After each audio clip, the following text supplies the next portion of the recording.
Prestigious project. ఈ రాష్ట్రంలో అన్ని ప్రాంతాలు సర్వతోముఖ అభివృద్ధి చెందటానికి ముఖ్యమంత్రి గారు పడుతున్న తాపత్రయం కానివ్వండి, లేకపోతే ఆయన చేస్తున్న ఆలోచనలు కానివ్వండి, పోలవరం బనకచెర్ల లింక్ ఉందో ఆ ప్రాజెక్టు నిర్మాణం కానివ్వండి, సర్వే కానివ్వండి, ఇవన్నీ చేయటానికి ఒక కంపెనీని ఏర్పాటు చేయాలని చెప్పేసి జలహారతి కార్పొరేషన్ పేరుతో స్పెషల్ పర్పస్ వెహికల్ ఏర్పాటు చేసేందుకు ఒక ప్రతిపాదన కేబినెట్ దగ్గరికి వచ్చింది. దాన్ని ఆమోదించుకోవడం జరిగిందని చెప్పేసి మనం చేస్తాం. ఈ ప్రాజెక్టు ఎవరు ఊహించిన విధంగా మరి రాష్ట్రంలో ఉన్న జలవనరులన్నింటినీ వినియోగించుకుని అన్ని ప్రాంతాలు కూడా అభివృద్ధి చెందాలనే లక్ష్యంతో ప్రత్యేకంగా రాయలసీమ ఇప్పుడు దాకా ఏదైతే మనం కరువు సీమగా మనం అనుకుంటూ ఉండేవాళ్ళమో దీన్ని రత్నాల సీమగా మార్చాలనే లక్ష్యంతో, అక్కడ కూడా పుష్కలంగా నీళ్లు లభించాలనే లక్ష్యంతో ఈ ప్రాజెక్ట్ ని ముఖ్యమంత్రి గారు చాలా సీరియస్ గా తీసుకున్నారని చెప్పేసి తీసుకుంటమే కాకుండా ఈ 4 సంవత్సరాల్లో కూడా ఈ ప్రాజెక్ట్ మీద కన్సిడరబుల్ పురోగతి రావాలనే లక్ష్యంతో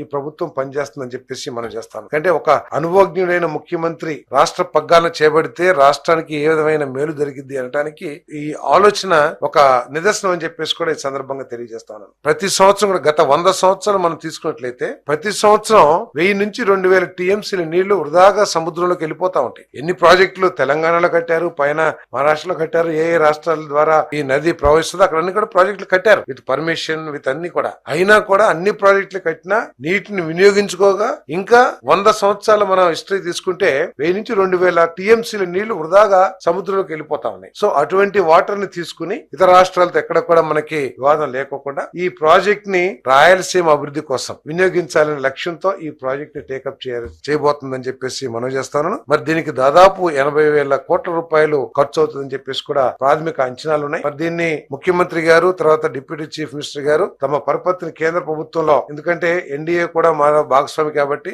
ప్రధానమంత్రి గారిని అదేవిధంగా కేంద్ర ఆర్థిక మంత్రి గారిని ఒప్పించి ఈ ప్రాజెక్ట్ ని కేంద్ర సహకారం లేకపోతే ప్రైవేట్ భాగస్వామ్యం రాష్ట్ర ప్రభుత్వం ఏ విధంగా చేయాలనే ఆలోచనతో ఈ కంపెనీని స్థాపించడమే కాకుండా ఈ 4 సంవత్సరాల్లో దీని మీద పురోగతి సాధించాలనేది ముఖ్యమంత్రి గారి లక్ష్యం అని చెప్పేసి కూడా ఈ సందర్భంగా నేను తెలియజేస్తాను.